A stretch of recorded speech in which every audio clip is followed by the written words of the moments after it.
Un poquitito a la gente. Esta es la tercera charla de un ciclo de actualización que lo hacemos conjuntamente con la Fundación Ulloa y la Universidad del Museo Social Argentino. Estas charlas están a cargo de Irene Gil, así que hoy vamos a trabajar sobre transmisión de contenidos a través de las redes sociales y medios, cómo comunicar de forma ética. La verdad, Irene, un tema complicado, complejo, porque lo que estamos viendo, y habíamos estado charlando en las reuniones previas, por qué nos interesaba este tema también desde la universidad, porque lo que estamos viendo es muchos colegas que comparten en sus redes algunos contenidos que nos preguntamos si son propios de poder compartir o no, o qué objetivo finalmente se busca con el compartir estos contenidos. Bueno, ¿querés empezar, Irene? No sé, Federica, si vos querías comentar alguna cosita. No, lo mismo que vos, Andrés, darle la bienvenida nuevamente a todos y a todas y al tercer encuentro, así que ya presentaste el tema, así que cuando quieran pueden comenzar. Buenísimo. Bueno, adelante, Irene. Bueno, empiezo entonces. Buenas tardes a todos. Un gusto participar de nuevo en estas charlas que terminaron resultando muy interesantes. A mí me llevaron a leer bastante, investigar bastante y la verdad que el tema es muy complejo, muy actual, muy presente y además con un potencial de expansión en el futuro, ¿no? En el futuro no va a ser más que expandirse y ser más complejo de lo que es hoy. Bueno, respecto del tema de hoy, los contenidos, por un lado está el aspecto que señalaba Andrés, ¿no? De los contenidos que suben los profesionales. Los contenidos que consumen los profesionales y por otro lado los contenidos que consumen los pacientes, que digamos, luego entran al consultorio, ¿no?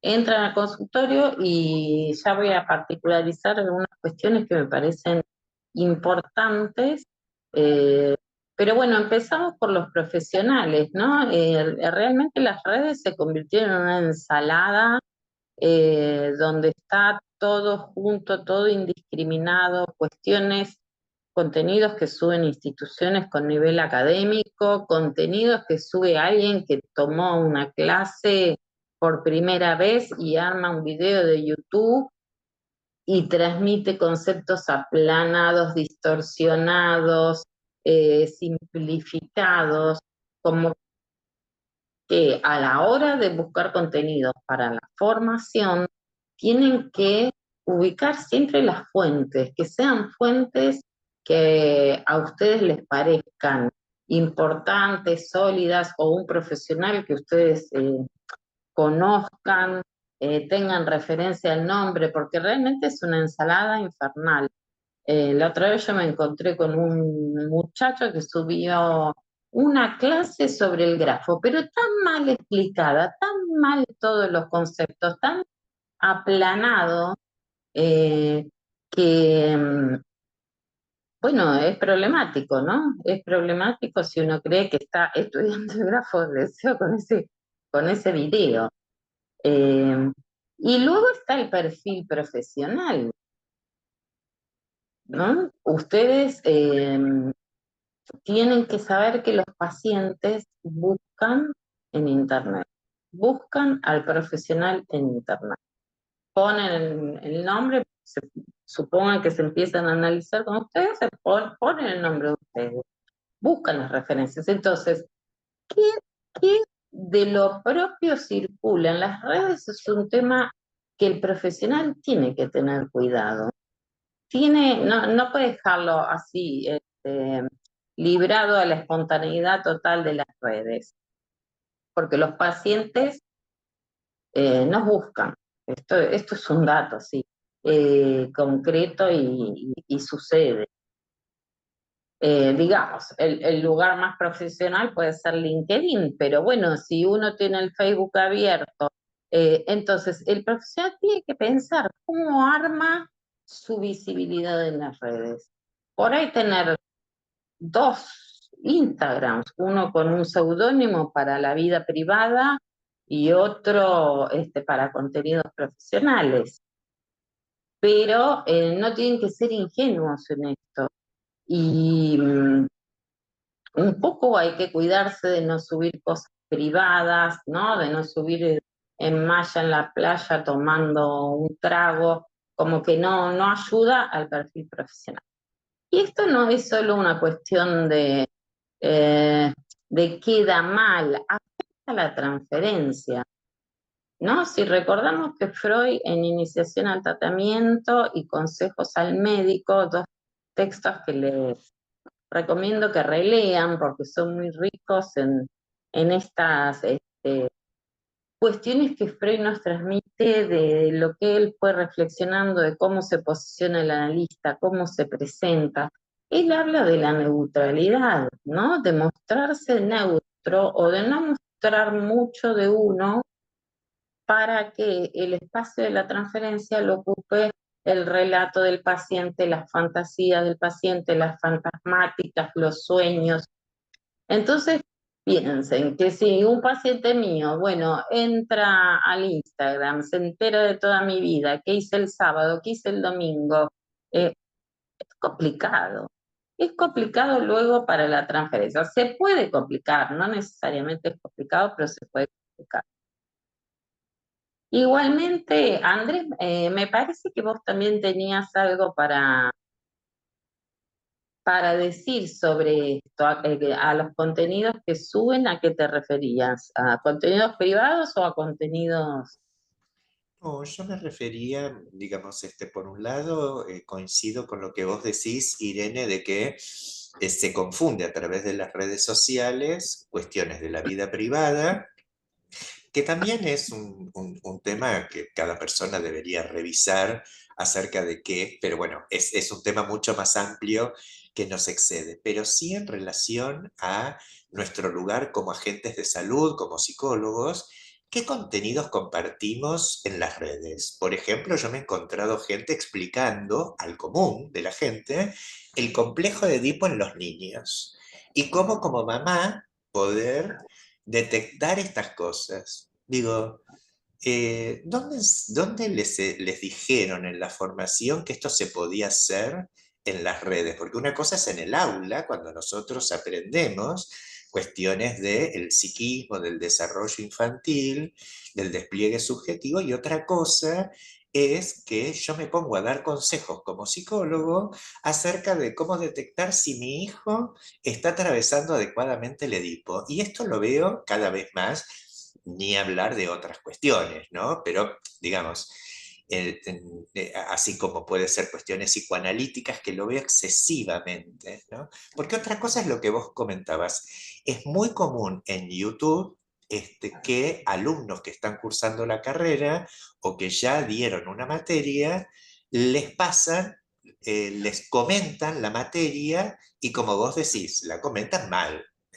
O generalmente que en un resumen, pero bueno, digamos que queda como en un plano que no debería ser compartido ahí, sino de manera más privada, pero uno se da cuenta que es entre estudiantes. Me preocupa más cuando se trata de profesionales que ponen su nombre, su apellido, justamente para promocionarse, para que los vengan a consultar, contando este tipo de cosas. ¿Es adecuado qué tipo de contenidos? Porque una cosa es hacer prevención, que es otra cuestión, ¿no? Entonces, a eso me refería con que me preocupaba lo que las generaciones nuevas, porque no lo veo en gente con más experiencia y con más trayectoria, ¿no?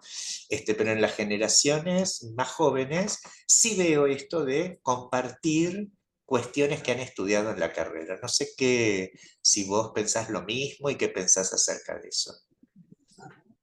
Sí, también, que se simplifica demasiado, que eh, se termina pasando como un saber supuestamente teórico, porque es un teórico muy simplificado, ¿no? Mucho más en Instagram, porque Facebook todavía admite más despliegue, pero Instagram, ¿no? Es como bastante instantáneo Y sí, me parece que uno de los problemas es que los profesionales hoy se promocionan por Instagram.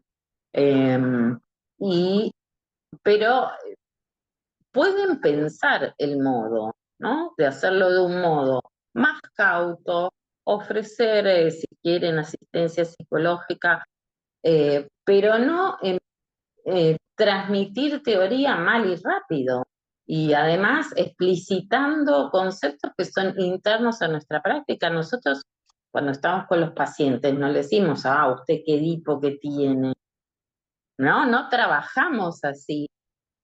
Como muchos mencionamos, bueno, usted está angustiado, usted tiene un dolor muy grande, bueno, esto lo afectó mucho, pongamos si estamos subrayando un trauma sin decir usted está atrapado en este trauma. Muchas veces no ayuda a hablar en conceptos específicos psicológicos con los pacientes. O sea, lo mismo se puede ir subrayando con palabras comunes. Entonces, sí, cuidar eso, de no dar una clase o unas pinceladas, porque una clase no se puede dar, ¿no? Unas pinceladas mal y rápido sobre el Edipo, no sirve. Yo entiendo que hoy en día es un medio de promoción las redes. Incluso hay redes de psicólogos que publicitan en Instagram, ¿no? Pero bueno, pueden buscar un perfil, un modo más profesional, más neutro, más menos explicativo rápido, porque lo explicativo rápido primero que es una simplificación, ¿no? No hay otro camino que simplificar. Si yo tengo que decir en 2 minutos qué es la transferencia, no puedo más que simplificar. Entonces, entiendo que se puede buscar un modo de decir, bueno, ¿por qué consultar? ¿No? Si usted está sufriendo, si hay síntomas, si hay padecimiento, más por esa vía, no por poner, y mucho menos ponerse en consejera o en consejero. Si usted ve que su hijo tiene un Edipo, eh, que no, una fijación edípica, consulte, no, de ninguna manera, ¿no? Me parece que se puede hacer como una promoción más, mucho más, más velados estos temas, porque estos temas son internos a nuestra profesión, no todos, no se trasladan en la clínica a los pacientes. Igualmente este es un nuevo problema que está apareciendo, que los pacientes vienen hoy en día ya con la terminología psicoanalítica o con lo que leyeron en internet de sus síntomas y encontraron un diagnóstico y vienen preguntándose eso, ¿no? Que este es otro aspecto que yo quería señalar que es muy serio, porque les puedo asegurar que una vez por semana me sucede esto, de recibir un diagnóstico, pero que viene del lado del paciente, no necesariamente en el consultorio, en las supervisiones, por ejemplo, que yo hago bastantes por semana. Una o dos por semana vienen así. Hace 2 días hice una supervisión, una nena que se porta mal en el colegio, entonces la mamá miró en internet y viene y le dice al analista si no será psicótica su hija. Entonces, fíjense que está este consumo del saber puesto en las redes, que yo les decía, bueno, Lacan hablaba del sujeto supuesto al saber, ¿no? Que es esta suposición de saber que se le hace al analista, como para la parte médica se le hace a un médico, y si está recortado, digamos, o personificado en uno o en algunos, no en un genérico, mucho mejor, porque en un genérico yo voy con mi pregunta por todos lados formulándola genéricamente. En cambio, si supongo que yo tengo una dolencia física, ¿no? Bueno, pero este cardiólogo me lo recomendaron, tiene referencias, voy depositando el saber. Y esto, lo que está sucediendo hoy en día, que termina siendo una depositación masiva del saber en las redes. Y en las redes, ¿quién contesta? Contesta el contenido que te aparece, ¿no? Un poco por azar, un poco por algoritmo, el contenido que aparece a tu pregunta, que puede ser dentro de esta ensalada que decíamos al principio, bueno, puede no ayudar para nada. Entonces, algo de la transferencia se está poniendo hoy en día el saber supuesto, digamos, que antes se ponía en el análisis, igual en cada análisis sigue funcionando el analista como sujeto supuesto al saber, ¿no? Se le supone saber, por eso se le dirige la palabra, por eso se le pregunta, por eso se le vuelcan los padecimientos, si no nadie te contaría nada si no te supone un saber, ¿no? Y es una de las eficacias de la transferencia. Después está, bueno, tema de la dirección de la cura, ¿qué hace el analista con ese saber supuesto? Ni reniega de eso, ni se la cree absolutamente, ¿no? Es un saber supuesto, pero sí es un pivote central de la transferencia. Y muchas veces cuando cae ese saber supuesto, cae el análisis, se termina ese análisis. Entonces, ¿qué sucede? Vienen así. Bueno, yo vi en internet y tengo un diagnóstico de autismo, o se hicieron un autotest y les dio que son del espectro autista. Esto ya es parte del trabajo de consultorio, ¿no? Reordenar, reencauzar, bueno, allí donde hay una afirmación,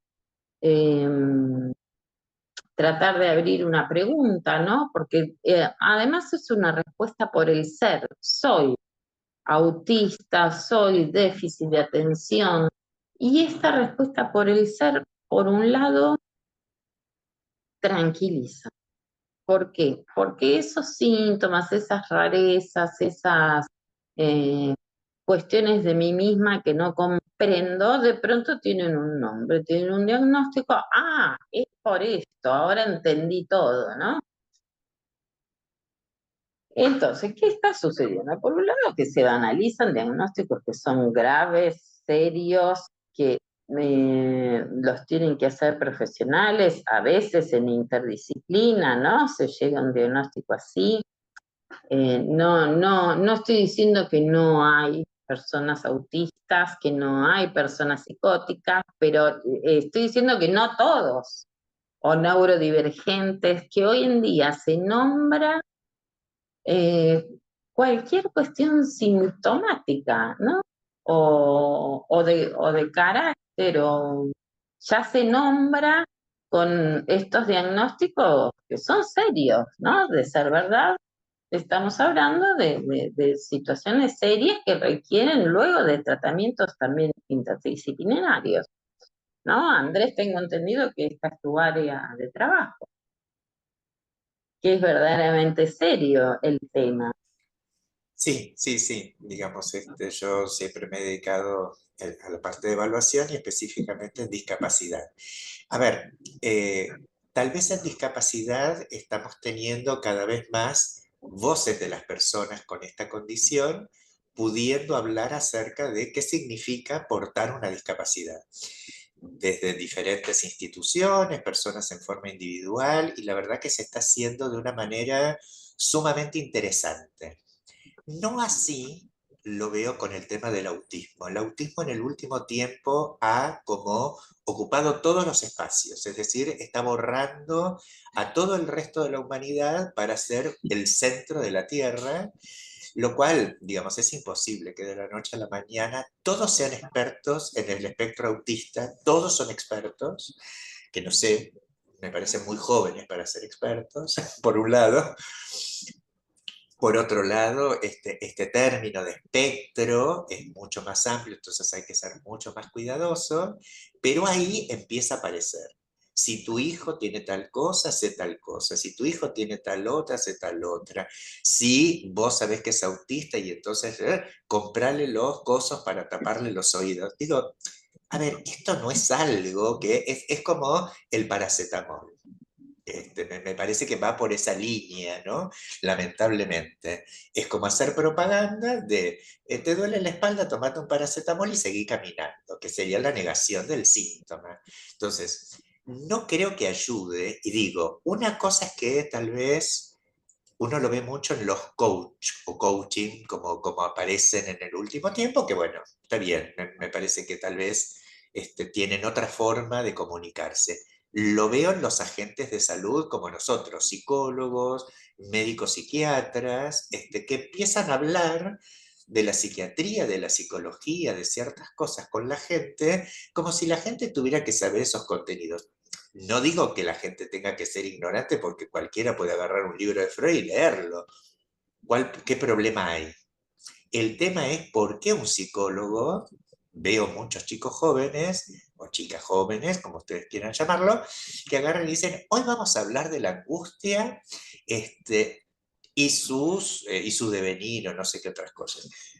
Y la próxima encuentro vamos a hablar acerca de la angustia y no sé qué cosa. Entonces yo digo, ¿pero qué está dando? ¿Un seminario? Y además así, como decís vos, ¿cuánto puede durar? ¿2 minutos o 1 minuto y algo? ¿No? Esto es lo que me preocupa acerca de que, en mi caso, bueno, al ser director de una carrera y además ser de la carrera de psicología y al ser docente, me preocupa que las nuevas generaciones se están recibiendo y algo no estamos pudiendo transmitirles en su formación acerca del cuidado que hay que tener con respecto a los contenidos que son propios de nuestra profesión. Yo, digamos, sí veo muchos neurólogos, cirujanos que hablan, pero ¿quiénes son los que más hablan? Cirujanos plásticos. No veo mucho más. O odontólogos. Odontólogos sí los veo hablar mucho acerca de odontología, que es para atraer pacientes, claramente, ¿no? Entonces, digo, ¿es esto que quieren atraer pacientes solamente? ¿No se dan cuenta qué significa compartir este tipo de cosas? ¿Qué sentido tiene? Por eso me parecía, mismo también, ojo que todos los colegas que están acá sería interesante que nos pudieran contar también su opinión. No sé qué pensás, Irene, porque la verdad que seguramente la mayoría deben tener también sus opiniones con respecto a esto, porque me parece que es como un tema de debate, ¿no? Sí, es un tema que se presta para el debate totalmente.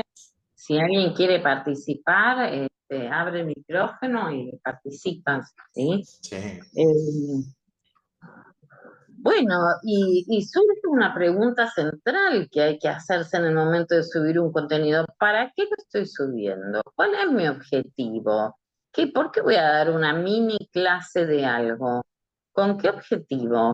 Si el objetivo es darme a conocer como profesional, insisto que hay otros modos, ¿no? No es necesario tomar ese perfil docente a no se sabe quién, ¿no? Claro, Porque sí. no se sabe quién escucha y cómo escucha. Eh, entonces, uno puede armarse incluso un flyer, ¿no? No hace falta subir un video, un flyer profesional ofreciendo sus servicios. eh, Pero bueno, todo esto sí lleva a la circulación de supuestos saberes por Internet, que que se pierde en control también de quién es tu destinatario, ¿no? Porque eso en Internet no se puede controlar, ¿no? ¿Quién te escucha? No se puede controlar.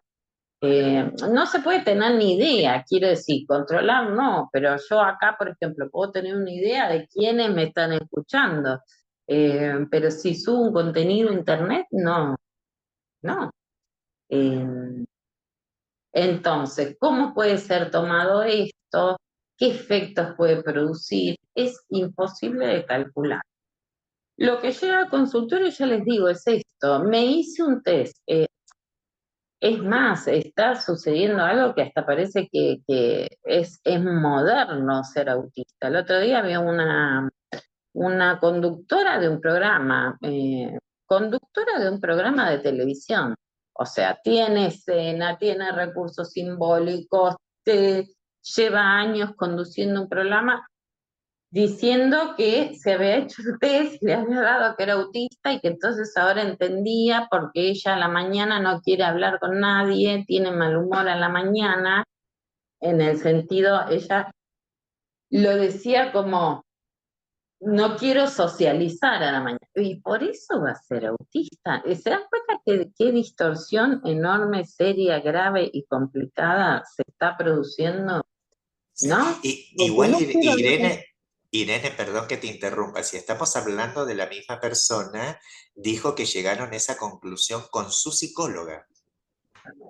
Peor, peor aún. Y fue el último día de su programa, ¿no? Que quería compartirlo con su público, que Sí. había hecho este descubrimiento maravilloso y que además se la veía sonriente, feliz y como habiendo comprendido su vida entera a través de una palabra.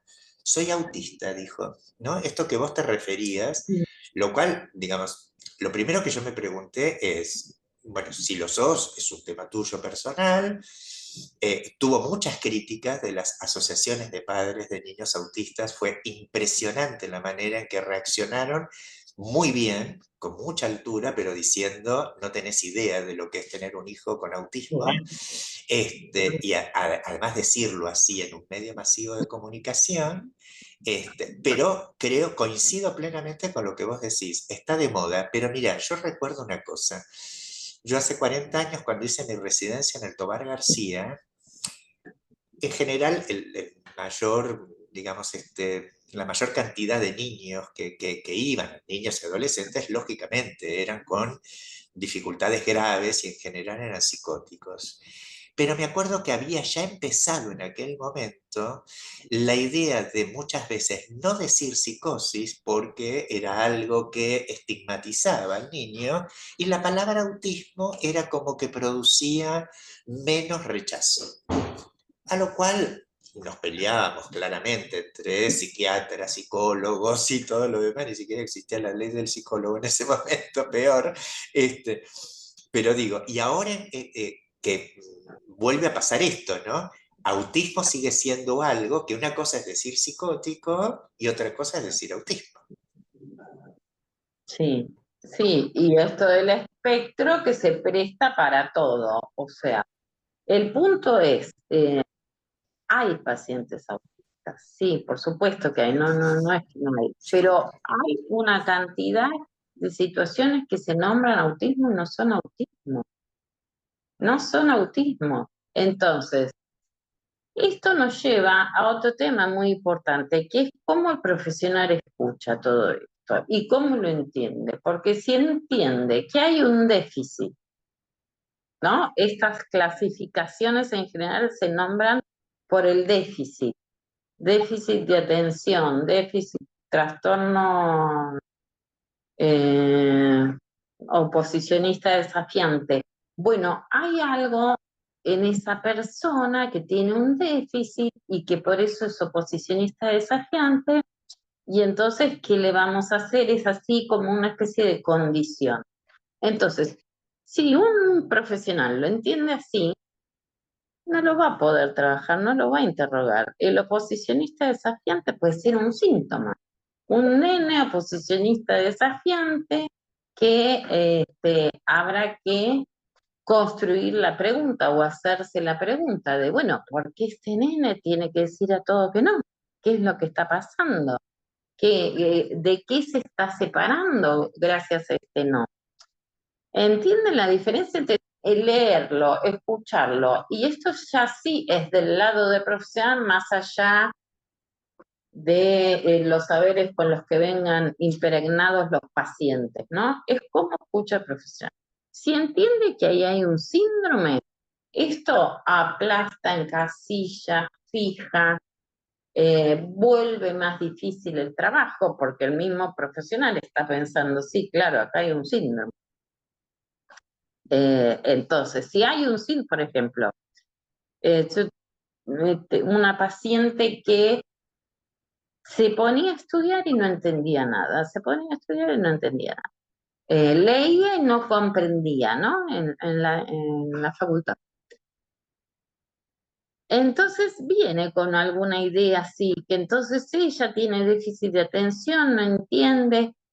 Bueno, si esto es un síndrome, digamos, algo que es así y es del orden del ser, tiene que dejar la carrera, porque si no entiende, ¿cómo va a ser una carrera?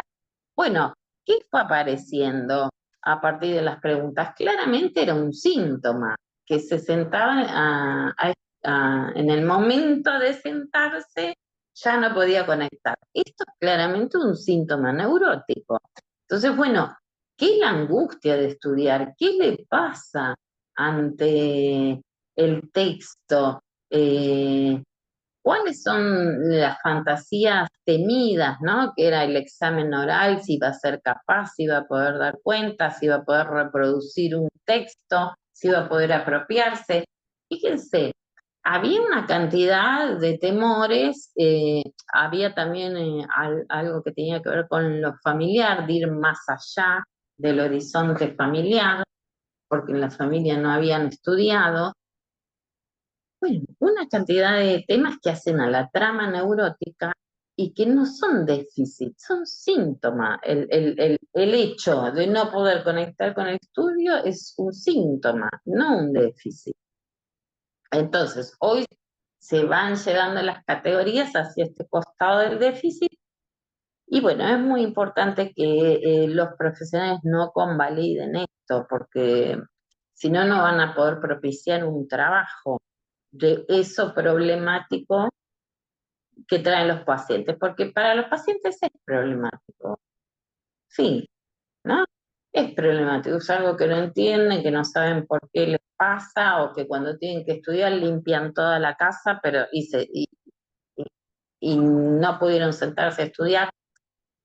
Hay muchos modos de sortear el tema del estudio, porque sentarse a estudiar hay que atravesar cierta angustia, ¿no?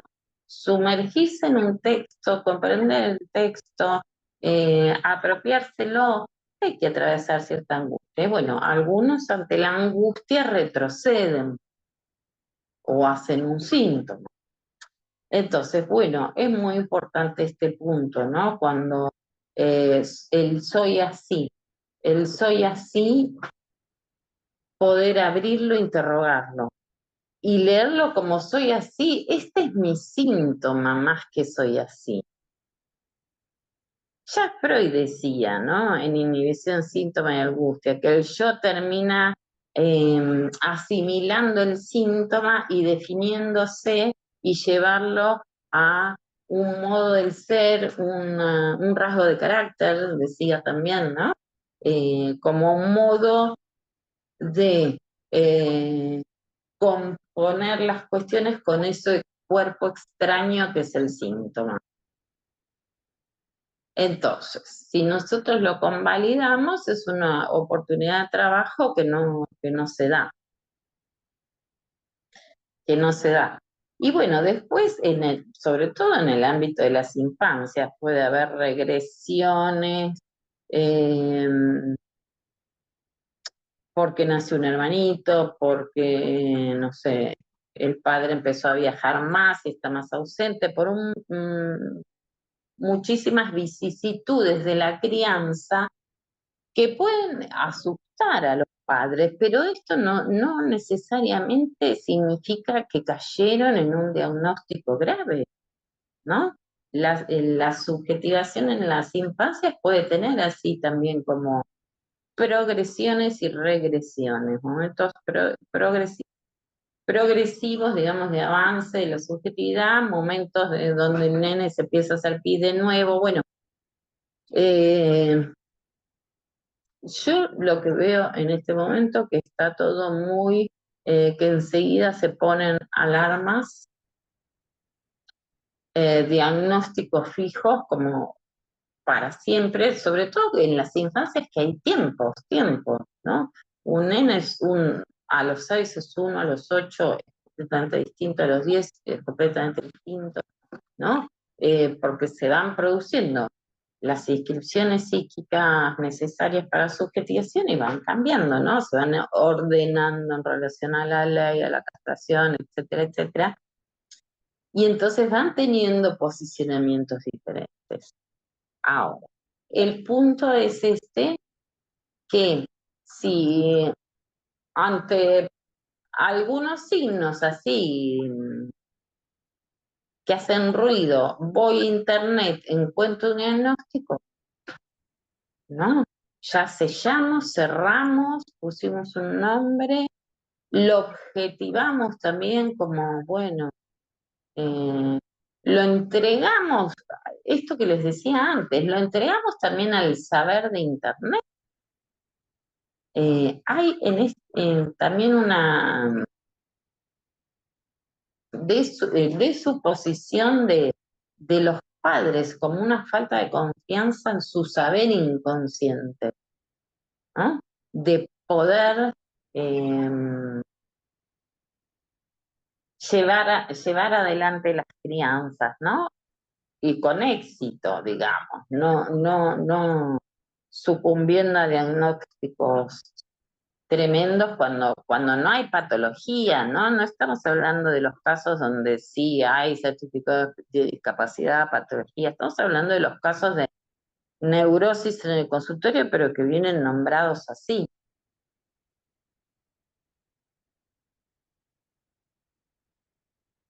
Bueno, muchas veces da tranquilidad porque por lo menos es una explicación. Y entonces, tenemos que hacer en todos los espacios que nos sea posible, ¿no? Recuperar la profundidad, las diferentes capas que tienen los conceptos, la seriedad, que no pueden ser una moneda de cambio, son casi un comodín, ¿no? Porque lo que decíamos hoy, neurodivergente va para casi todo el mundo. Y no es así, ¿eh? Neurodivergente es un concepto específico, serio, tiene su especificidad, lo tiene que decir un profesional, porque esta es otra cuestión. Me dijo la maestra que es déficit de atención, me dijo mi amiga que también tiene un hijo con déficit de atención. ¿Quién hace los diagnósticos? Hoy en día cualquiera hace los diagnósticos, ¿no? Los chiquitos vienen al consultorio así, o sea, los traen los padres con estos relatos. No, porque la maestra dijo que a lo mejor es... entonces, esto, digamos, en todos los ámbitos que nosotros tengamos oportunidad, hay que tratar de ordenarlo, ¿no? Que puede ser incluso con una amiga que viene y te dice, che, mi nene no será psicótico. No, pará. Anda un profesional que haga un diagnóstico, no puede ser así como al voleo, dicho al voleo. Irene, te hago una pregunta. ¿De dónde sacó la gente tantos datos psicológicos?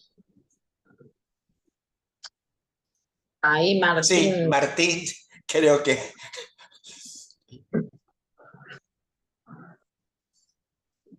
A ver. Ahí sí, sí, te Yo escuchamos, Martín. sé que hay una manito por acá, pero no la encuentro, así que No te preocupes. volví a lo analógico. Hace un rato vengo escuchando y pensando en algo con respecto a todo esto, ¿no? con respecto a las redes y con respecto, bueno, a lo que surgen los... Yo soy arte terapeuta y psicólogo social, no soy psicólogo, pero se repiten muchas cosas.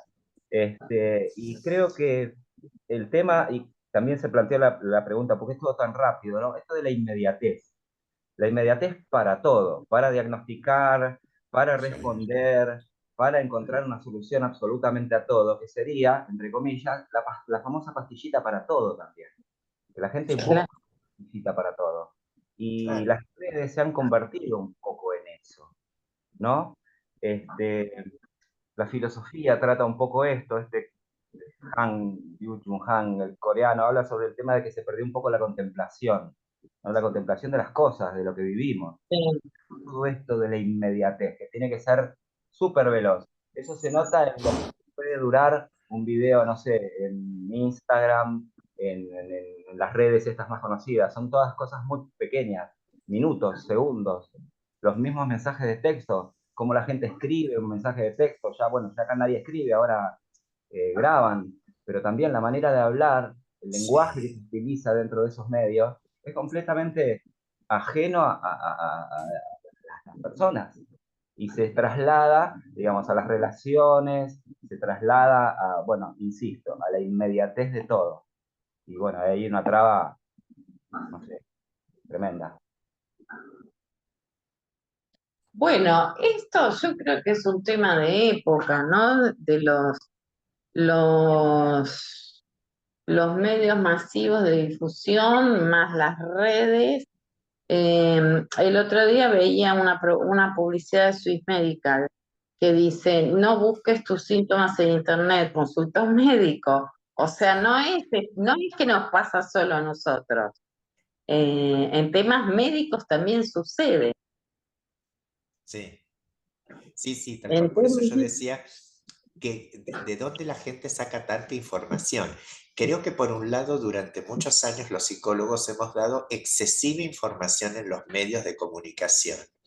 Por ejemplo, alguien asesina a otra persona o a sus hijos y van los psicólogos a contar lo que es la psicopatía, lo que es esto, lo que es aquello, los síntomas que tienen, lo que hacen, cómo piensan, cómo dicen, dan un montón de información.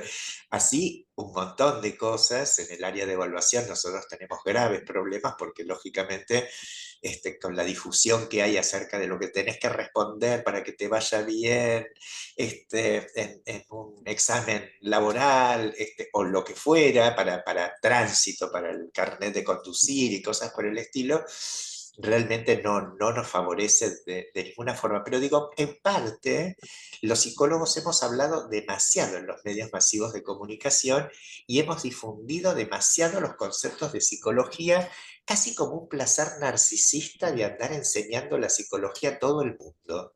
Mi apreciación, ¿eh? Como que el psicólogo le gusta, a algunos, ¿no? Lamentablemente, pero parece que son unos cuantos, andar hablando acerca de su conocimiento, cuando en realidad uno lo ve, digamos, que si bien es cierto, yo si me duele la cabeza, esto, aquello, y pongo en internet, a través de ciertas cosas la inteligencia artificial te dice puede ser esto, puede ser aquello y todo lo demás, pero la realidad es que el que te puede decir que tenés es un médico, un psicólogo, un psiquiatra, cosas por el estilo.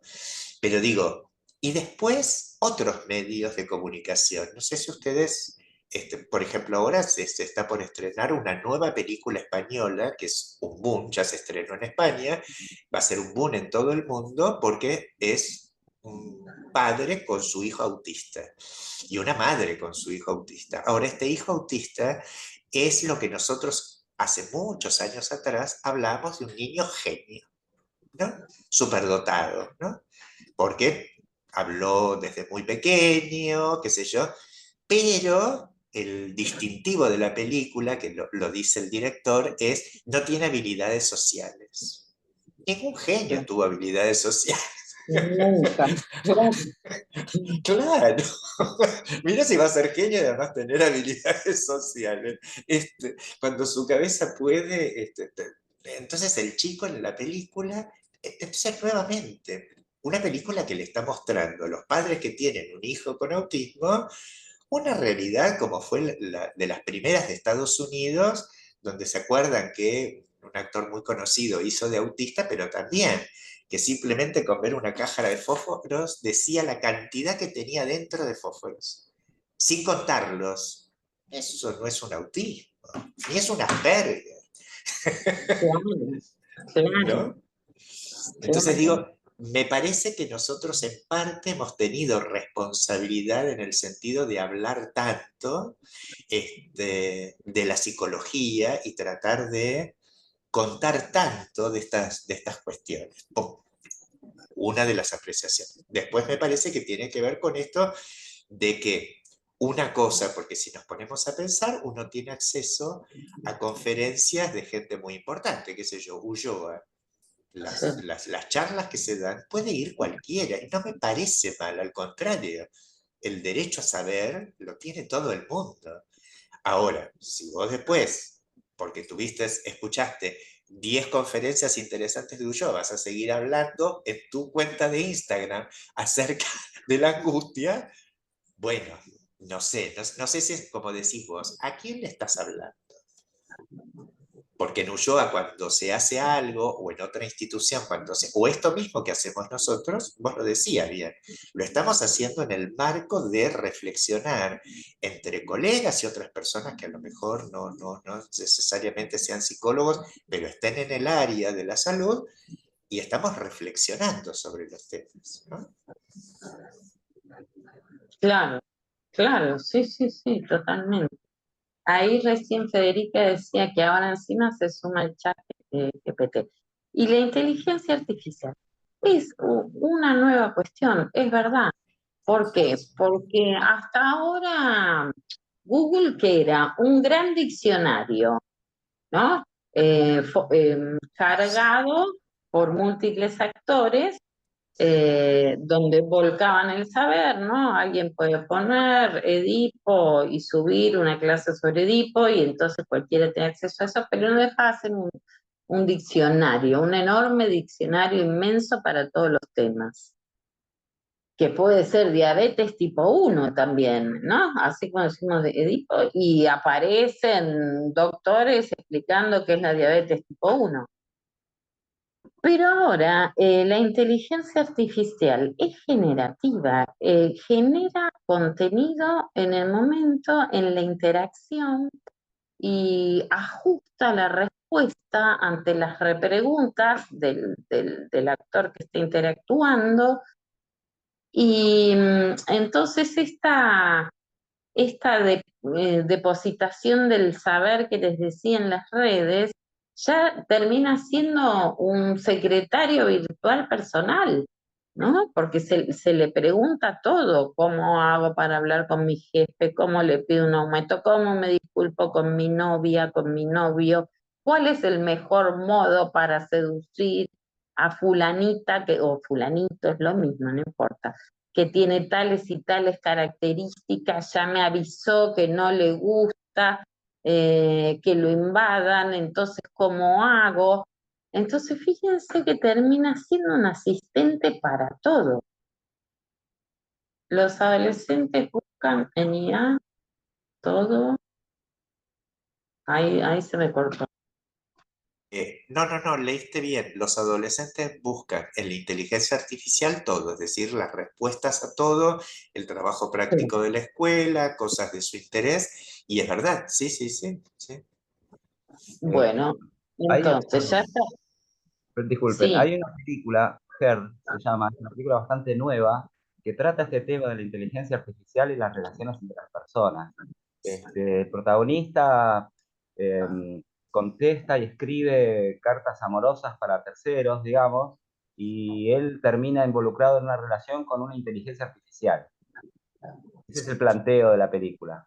Y Sí, bueno, nada, les sugiero, si no la vieron, que pueden verla, se puede sí, encontrar. sí, es sí, muy sí, buena la tal cual. película. Es muy buena esa película y la pueden ver porque también nos va a servir para la próxima charla de transferencia en la virtualidad. Porque, ¿no? ¿Qué pasa? Él se va enamorando de esa inteligencia artificial cuyo soporte material es solo una voz, ¿no? Una voz dulce, seductora, que lo va envolviendo. Bueno, una voz y las conversaciones, podríamos decir, ¿no, Martín? La afinidad en las conversaciones. Pero se va enlazando amorosamente y uno dice, bueno, pero ¿qué quedó de un cuerpo, de un ser humano? ¿Cuál es el único soporte material, sostén material? Me parece que es la voz, ¿no? Que nos va a Bien. servir para el último tema que tenemos. Y ahí Bueno, creo que no, también en la película, ay, perdón, no, Sí, todo sí, bien. no, Federica. creo que también la película lo que muestra que está pasando ahora es que uno quiere tapar lo que le está sucediendo, por esto de preguntar y quedarse tranquilo, no soportar la angustia. De hecho, el personaje en la película está atravesando un duelo. Y justamente yo creo que viene esa máquina, la voz, a taponar ese duelo, esa etapa que es necesaria también. Entonces me parece que hoy en día está sucediendo esto de pregunto todo como para no angustiarme, que me den una Claro, respuesta a lo que yo quiero escuchar, porque chat GPT un poco te responde lo que vos querés escuchar, no, no hay fallido, esto lo decían en la tele, no te va a ver si hubo un fallido, una mentira, no interpreta eso. Entonces, nosotros como psicólogos me parece que hay que empezar a divulgar esto también, porque es peligroso, como decía antes. Esto también, que la angustia cambia de lugar, ¿no? Pues empieza haciendo una cosa y se traslada a otra. Y lo que quería retrotraer, y no sé si fue Freud el que dijo, cuando se inventó la radio, cuando empezó a circular radio, cuando se inventó la radio, tengo entendido, ¿no? Tal vez no, pero bueno, cierra mucho. Ya nadie va a estar solo. Cuando se inventó la radio, alguien dijo eso. A partir de ahora, nadie más va a estar solo. Y es eso lo que hablábamos recién. La voz. La radio es eso, la voz. Llega a todos lados, ¿no? Pero es la voz de una persona y nos es vamos a- real que produce una gran compañía, ¿no? Si uno ve investigaciones acerca de la compañía que ha producido la radio a lo largo de las épocas, eran personas que te hablaban, ¿no? Y eran Bueno, personas reales. No les conocías la cara, tenían como esta cosa también mágica, pero eran personas reales. Acá, como dice Federica, en realidad es algo, y vos lo comentabas de la película, algo totalmente virtual, que está creado por la inteligencia, no es una persona, y en realidad reproduce contestaciones desde el punto de vista narcisista, aquello que, como decía Federica, querés escuchar. Por eso no hay angustia en ese relato, salvo cuando desaparece esa voz. Claro, ahí cae toda la angustia junta, porque mientras tanto te contesta todo el tiempo. Y no te podés pelear porque no te invita a pelearte. Claro, claro. Sí, sí, sí, va siendo muy satisfactorio narcisísticamente, claro. Sí, sí. Y bueno, y está bien el punto que trae Federica, que es para taponar otra angustia, una angustia de separación, porque se estaba separando. Bueno, entonces aparece la inteligencia artificial, esta supuesta mujer que le endulza los oídos, ¿no? Eh, para resolver, taponar ese proceso. Sí. Ahora, el punto, algunos neurólogos están hablando de delegación de las funciones en las aplicaciones y que esto está trayendo cambios, ¿no? Y problemas a nivel cerebral de la plasticidad neuronal. Eh, bueno, yo acá, por supuesto, no soy neuróloga, así que les cuento lo que estuve investigando, pero están hablando, pero tiene su lógica. Por ejemplo, se van delegando cada vez más funciones que antes hacíamos un trabajo activo. Por ejemplo, tenemos el Waze, entonces ya nadie sabe los nombres de las calles, la circulación.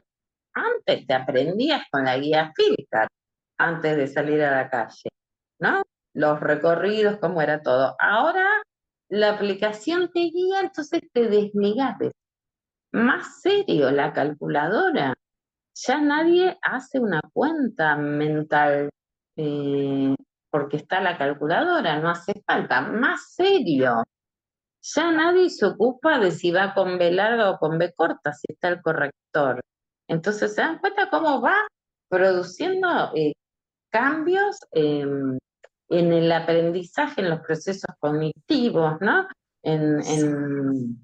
Sí, igual Irene, perdón que interrumpa, pero que sepan usar el corrector y que lo utilicen, porque Por lo menos que lo usen. a mí me llegan algunos mensajes que digo, ¿es verdad? ¿Esto es verdad? A veces es cierto que, bueno, son tan chiquititas las cosas que uno tiene que tocar y qué sé yo, que te podés equivocar, lógicamente, es parte de lo humano, pero no, sigue siendo. Pero esto que vos decís es cierto, digamos, hay determinadas cuestiones que se han dejado de hacer, con lo cual esto no estimula ciertos campos neuronales. Sin embargo, hay otras cosas que produce toda la tecnología que activan cosas que antes no activábamos. El problema es cómo decidimos hacer y utilizar la tecnología, ¿no?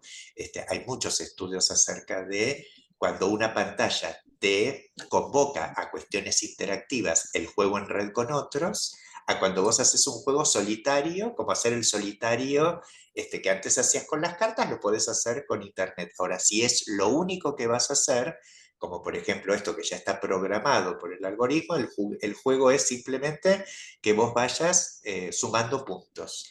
Es siempre exactamente lo mismo lo que haces. No hay modificaciones. Esto estanca y uno lo ve en los alumnos cuando ingresan a la facultad, ¿no? Que vienen con muchas dificultades del orden de lo simbólico y del aprendizaje. Claro, claro, sí. Y qué capacidad de redacción, de escribir sin faltas de ortografía, bueno, es algo que se espera terminado el secundario, ¿no? Bueno, hoy en día no sucede. Entonces, el planteo es que hay una idea de que el ser humano maneja la máquina, pero no es tan así. La máquina termina produciendo modificaciones en el ser humano, no es tan claro y cada vez hay mayor conciencia de la necesidad de limitar el uso de los dispositivos, ¿no? De limitarlos, que no ocupen todo el tiempo y el interés, cómo capturan el interés, que es muy difícil luego eh, llevar a un niños y adolescentes y, por qué no, adultos hacia otras actividades. El otro día escuchaba una psicóloga que trabaja en docencia en un gabinete que armaron de una escuela, era de zona norte, que armaron una ludoteca, un espacio, un momento de ludoteca, del lúdico con los chicos.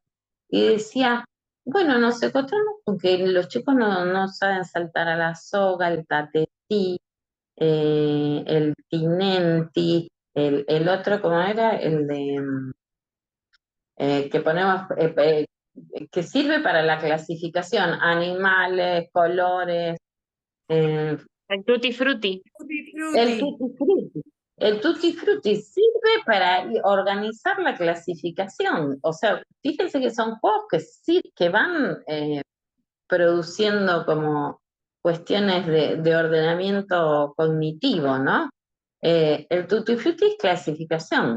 Lo que es fruta, lo que es jugador de fútbol, lo que es esto, ¿no? Bueno, como que todos esos juegos se encontró con que los chicos no sabían ninguno de ellos.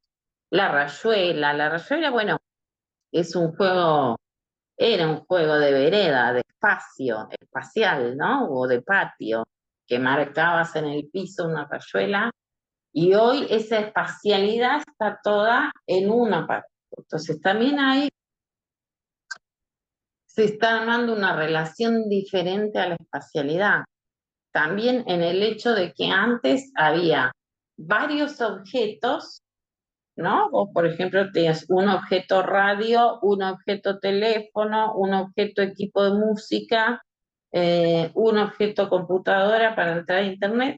Hoy en día está todo condensado, ¿no? Se produce así como un embudo hacia el teléfono, todo va hacia el teléfono. Entonces hay un cambio en la espacialidad, en la relación a los objetos, porque todo lo toma uno, que es el teléfono. Todas las funciones las toma un solo objeto. Y esto aparentemente, o sea, no, aparentemente no, estoy casi segura que esto sigue avanzando, ¿no?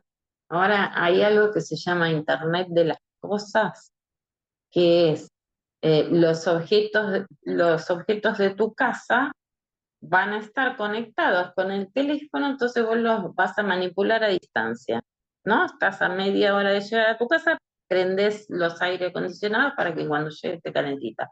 Ay, no, apagué las luces, bueno, las apagás a distancia desde una aplicación. Como que todas las funciones de los objetos de la casa se van a poder manejar por el celular en un futuro. Bueno, la otra cuestión es este exceso de información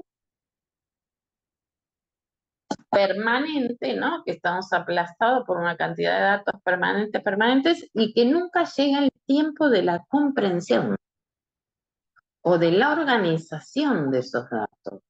Es una especie de, sí, me vuelve a venir la palabra ensalada, ¿no? Donde nunca llega el momento ni de la organización de esos datos, ni de la comprensión, ni del análisis. Es pasar así de un consumo de datos que nos vienen a veces, aunque no los estemos buscando.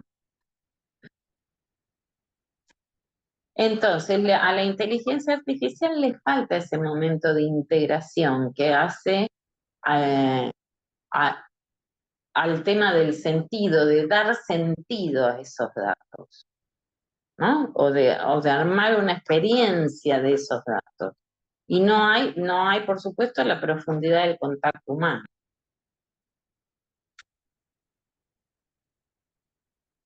Y bueno, por otro lado, también en los pacientes, que es una oportunidad para que trabajemos en el consultorio,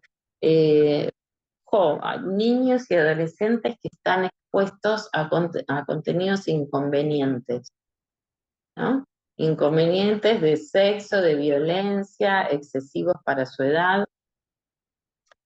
Y este es un punto que a veces aparece en el consultorio y que, por ejemplo, ya no se lo cuentan a los padres. Entonces, es una gran oportunidad para que nosotros lo trabajemos. De esto hace muchos años, de la época de los blogs, una pacientita tendría 13, 14 años, que miraba un blog, tusecreto.com, o contame tu secreto, una cosa así. Y eran todos contenidos bizarros. La gente subía sus secretos, que en general eran secretos sexuales, ¿no? Me gusta mi cuñado, ¿no? Me enamoré de mi cuñado. Entonces, un chica de 12, 14 años, ¿no? Expuesto a eso, sin regulación, sin orientación, sin la posibilidad de una palabra adulta que dé un marco a eso, que diga algo sobre eso, ¿no? Y entonces esto a veces aparece en el consultorio, que nos cuentan, ay, el otro día vi o me enteré de tal cosa en una página o en un juego. Y bueno, es importante, porque esta es una exposición a contenido traumático, inapropiado para la edad, y y que justamente por ahí, porque tienen una percepción de que es inapropiado, no se atreven a contárselo a los padres. O circula entre los chicos mismos que se sugieren páginas que son todas inconvenientes, ¿no? Eh, entonces, acá el punto es esto, que ¿vieron en la serie Adolescencia? El personaje de la madre en un momento dice, yo estaba tranquila porque estaba en casa.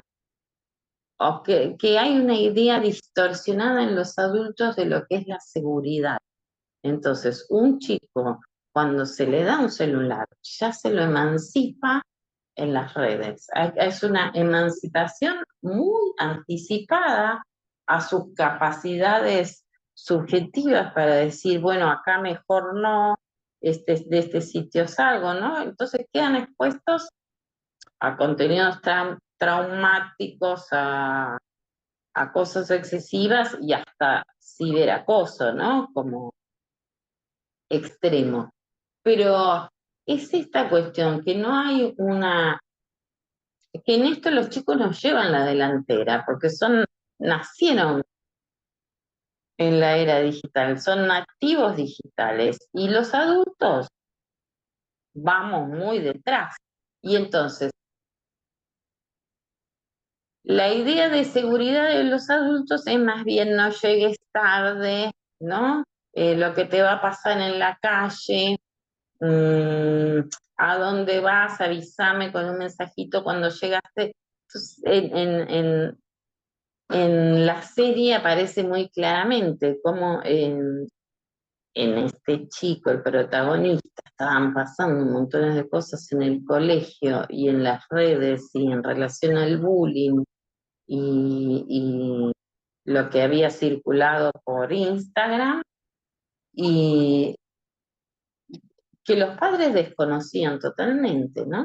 Y en la figura del policía también aparece esto, que en un momento el hijo le explica algo, como diciendo, papá, no entendés nada, no perteneces a este mundo digital, estás fuera, pasa por acá la cuestión. Entonces hay Pero, un desfase perdón, generacional. Irene, yo Sí, pensaba, ¿no? Eso pasó toda la vida. Es parte digamos, es imposible pensar que como padres nos podemos poner claramente en el lugar de un hijo adolescente, porque justamente en ese momento el hijo adolescente está en una búsqueda exogámica, sí. peleándose con esos padres, buscando una nueva cosa y además pertenecen a una nueva generación. El problema me parece que sucede cuando desde lo institucional también nos desconectamos tanto que no cumplimos con nuestra función. Digo, seamos sinceros, las escuelas, toda la vida existió el bullying, aunque no se conocía con este nombre. ¿Las escuelas se han hecho cargo de esta situación? No, porque existía la idea de que era parte de la vida de los niños y de los adolescentes, se lo arreglaban entre ellos. En último de los casos, digamos, cuando salían en la esquina de la escuela, cosas así. Esto ha ido aumentando, sí creo que las redes lo que hicieron fue aumentar la cantidad de cosas que vos antes no te daba el tiempo para comentarle a toda la escuela algo. Vos ahora subís una foto y entonces se entera todo el mundo. Lo que decía Claro. Martín, la rapidez, la inmediatez de la información que ni los adultos tampoco sabemos procesar, los adolescentes tampoco. Lo que digo es, siempre va a haber un espacio que está bueno donde el adolescente hagan cosas, nosotros también hicimos cosas peligrosas en nuestro momento con lo poquito que teníamos o mucho. El tema es cuánto más riesgoso es hoy en día a través de las redes, ¿no? Porque antes, para poder captar a una niña joven de 12 años, un señor mayor tenía que hacer todo un trabajo y ahora por las redes también, pero tiene un montón de vías para hacerlo. Ahí sí aumentó la peligrosidad. O como transmite esta película. No tenían por qué, a lo mejor, y está buenísimo cuando el hijo le dice al policía, papá, vos no sabés de este nuevo lenguaje. ¿Cómo lo voy a saber si no soy de la generación? Pero qué bueno que venís y me lo contás. ¿Qué Claro. le pasó a este hijo que sí le cuenta a su padre? Mirá que existe esto, papá. Y otros hijos no le comentan a sus padres. ¿Qué pasa en el diálogo entre padres e hijos? Que supuestamente somos de aquella generación donde decimos que hablamos mucho más con nuestros hijos. Yo no, pero digo las generaciones más jóvenes, ¿no? No sé si están Claro, hablando. claro. Ese es el punto, sí. No sé si están hablando, no. No. Es verdad lo que Están decís, que mirando sus pantallas, cada uno está mirando sus pantallas. claro, claro, cada uno tiene su pantalla, claro. Sí, sí, sí, sí. Cada uno está como ante su espejo, ¿no? El, el punto claro es este, que la clínica con adolescentes siempre fue ese acompañar el tránsito a la exogamia donde los adolescentes crean un espacio de intimidad, también en el espacio del análisis, y por ahí cuentan cosas que ya no le cuentan a los padres, ¿no? O formulan sus preguntas interrogantes que ya no conversan con los padres. Por eso decía que, bueno, cuando aparecen contenidos que traen de las redes, como esta chiquita con esa página, bueno, trabajarlo porque esto ya está retirado del campo de los padres, ¿no? Entonces es súper pertinente. Hay alguien que quiere hablar. Carola, ¿no? Ah, no, apareció.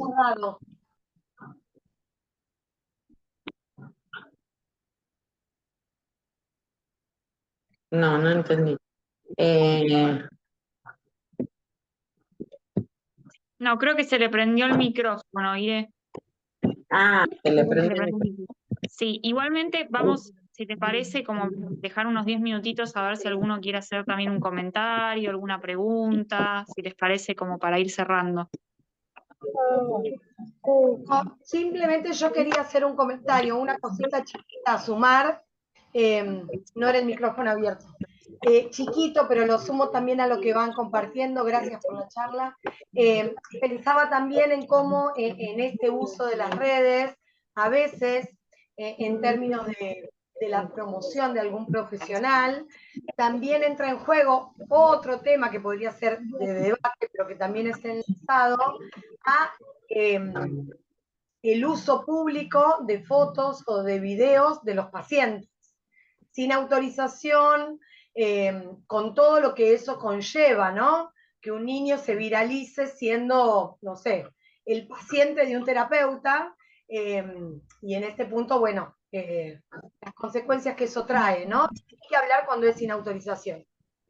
Y pensaba en el derecho de ese niño, ¿no? Al cuidado, y cómo es vulnerado a veces por circular la práctica de un profesional, ¿no? Sí, claro, claro, sí, sí. O subir viñetas clínicas, no.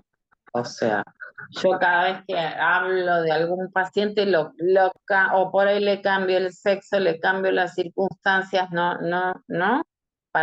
Uno lo hace con un sentido de transmisión y de ejemplificar lo que se está hablando, pero siempre hay que preservar eh, el anonimato, la identidad, es secreto profesional, todo lo que sucede en el consultorio. Pero bueno, sí se ve.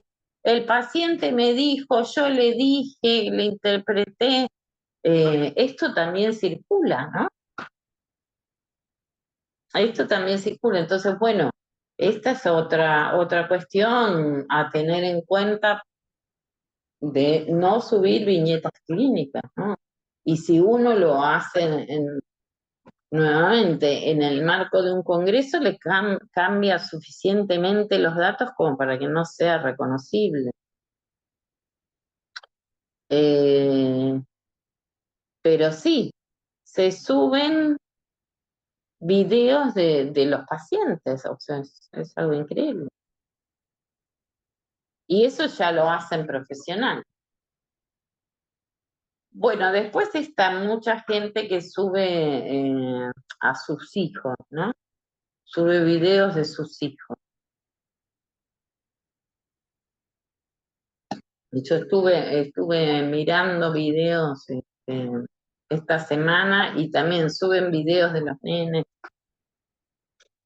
Bueno, esa es otra cuestión, que un niño a partir de los 7 años empieza a tener una identidad digital, aunque no lo sepa. O por lo que sube el niño, o por lo que suben los padres. Y nadie es consciente de esto, ¿no?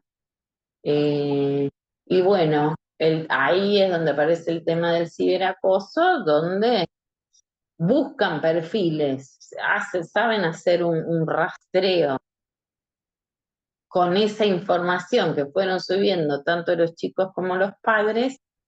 Y algo que leí sobre el ciberacoso que me pareció a tener en cuenta, que es más una cuestión no tanto para un goce personal, sino una cuestión económica.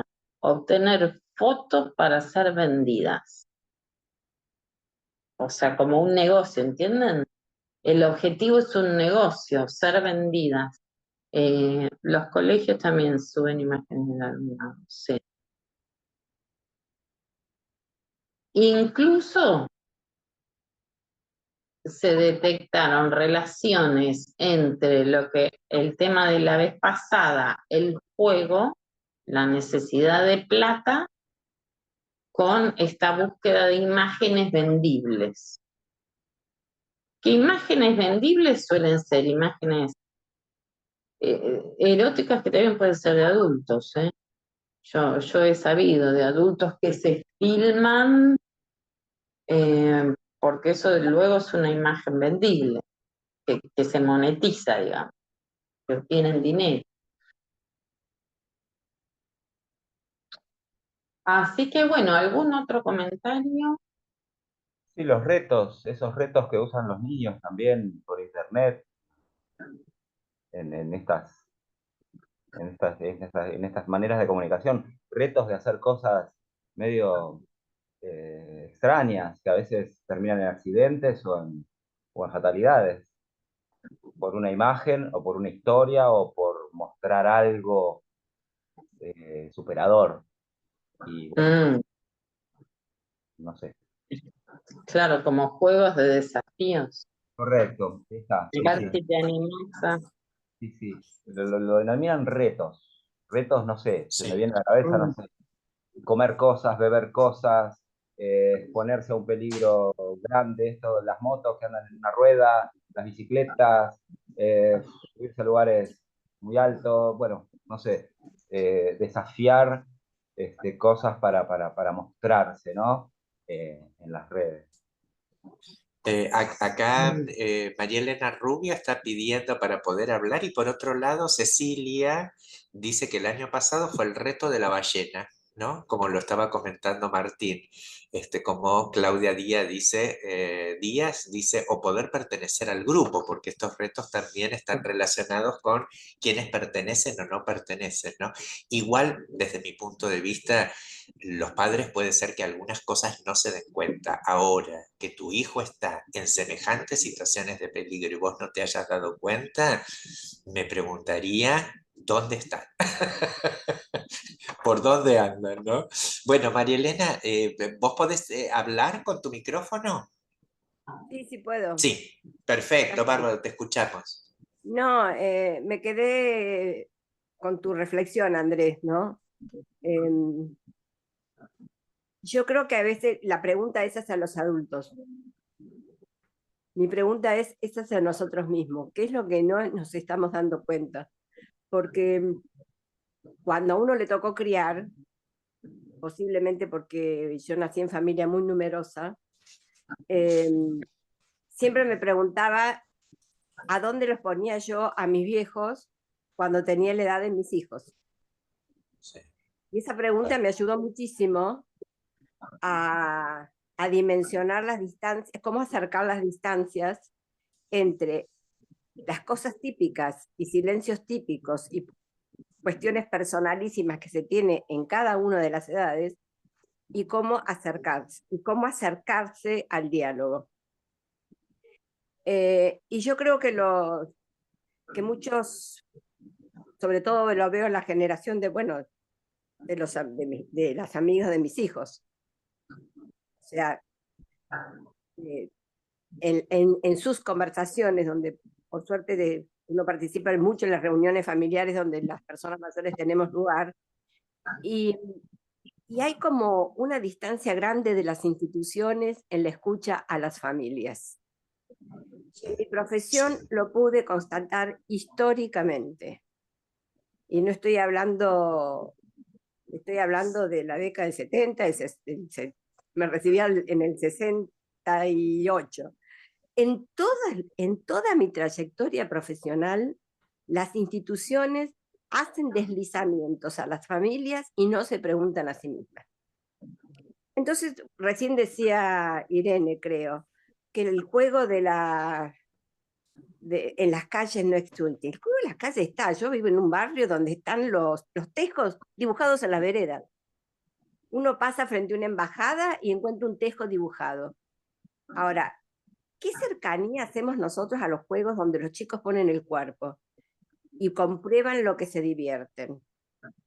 Claro. Las instituciones también les resulta cómodo la instalación de un instrumento que no los interpelen en movimiento, en la observación y en el cuidado.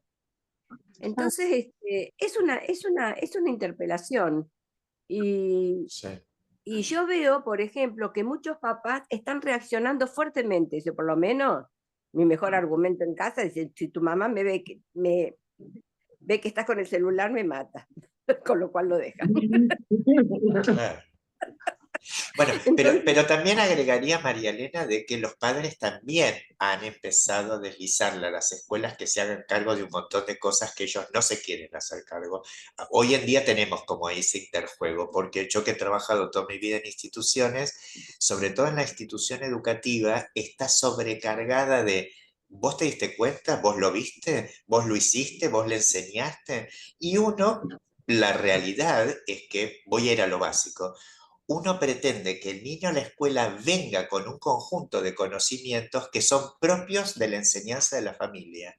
Y muchos no lo traen. Algo está pasando, entonces me parece que algo pasa entre los... Ahí yo diciendo contigo, yo no creo que los conocimientos sean propios de cada familia. Yo creo que cualquier manifestación de algo que sucede en la escuela es un dato para el docente, pero también es una oportunidad de trabajar determinados temas. No me cabe la menor duda. Yo lo que me refiero es a que... A mí me pasó encontrar una situación de abuso en segundo grado, en un colegio de monjas. Y ese dato nos permitió a nosotros trabajar el cuidado del cuerpo y a su vez trabajar con la familia y derivar, te estoy hablando, yo estaba en segundo año de la facultad, de no victimizar a la niña. Entonces, sí, hay coincido cosas contigo. datos que se pueden transformar en hechos educativos. No, tal cual, coincido plenamente. Sí. Por eso, pero yo lo que me refiero... Los maestros no lo aprenden en la casa, y yo les preguntaba a los maestros interpelándolo, porque como a su vez era trabajadora social de un instituto de menores, hacía una clase divertida para los chicos y ya ve que el despelote que tenés en el aula no lo tenés. No, está bien, pero son... ¿Qué pasó con la didáctica? ¿Qué pasó con la pedagogía? ¿Qué pasó con el andamiaje pedagógico en las instituciones? Sí, no, coincido plenamente contigo. De todas maneras, yo me refiero a otra cuestión también, donde los padres han deslizado en la escuela, donde les exigen ciertas cosas que son propias de la familia. Que un niño venga limpio es de la familia, no de la escuela. A esto me refería, y que digamos, lo hemos visto con un deterioro muy importante. No vienen con los deberes, no vienen con lo que traen. Pero me parece que, en todo caso, lo interesante de lo que vos traes y lo que estábamos comentando es qué pasa con las familias, con los adultos, y qué pasa con las instituciones con respecto a estas cuestiones de qué decimos, qué hacemos, de qué nos responsabilizamos, ¿no?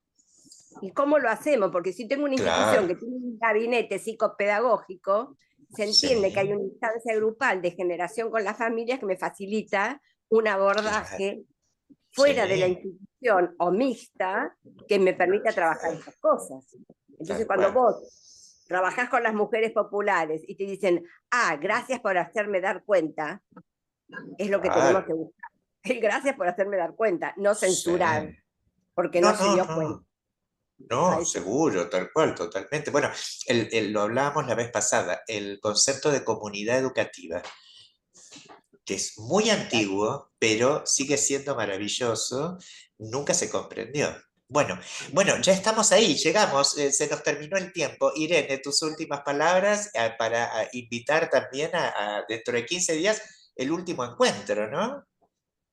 Sí, bueno, muy, muy interesante la reunión de hoy, se armó un lindo debate, lo podemos retomar la próxima. Yo creo que va a ser en 3 semanas, porque en 2 hay un feriado. Ah, cierto, sí, sí, es el 27 Está de junio, programado perdón, sí, sí, correcto, y gracias por la información. 27 sí. de junio a las 17 horas, que vamos a hablar de la modalidad virtual en psicoterapia, cómo afecta la virtualidad a la construcción del vínculo transferencial en la clínica psicoanalítica, algo que nos ha tomado en el último tiempo, pero la verdad, muy interesante de seguir charlando. Bueno, gracias Y tenemos la Federica. película Her, ¿no? La Ah, película sí, Her. por supuesto, tal cual, que nos recomendó A Martín. ver, Y ¿Pueden repetir el nombre de la película? Her, Her, ella, ella, Her, Ella, gracias. ella, tal cual, sí, H. sí, sí. Gracias. Así que bueno, muchas gracias a todos. Gracias, Irene, como siempre. Federica, gracias. Y a la Muchas gente gracias. que Impecable. Me participó. encantó muy buena, muy interesante y también, como dijo Irene, dio para Claro, debatir. justo cuando empezó el debate lindo, ya tenemos que terminar. Bueno, pero seguimos la próxima. Gracias a Seguimos la todos. Hasta próxima. Nos vemos luego. en el último encuentro. Gracias a los dos, gracias a Sí, todos. gracias.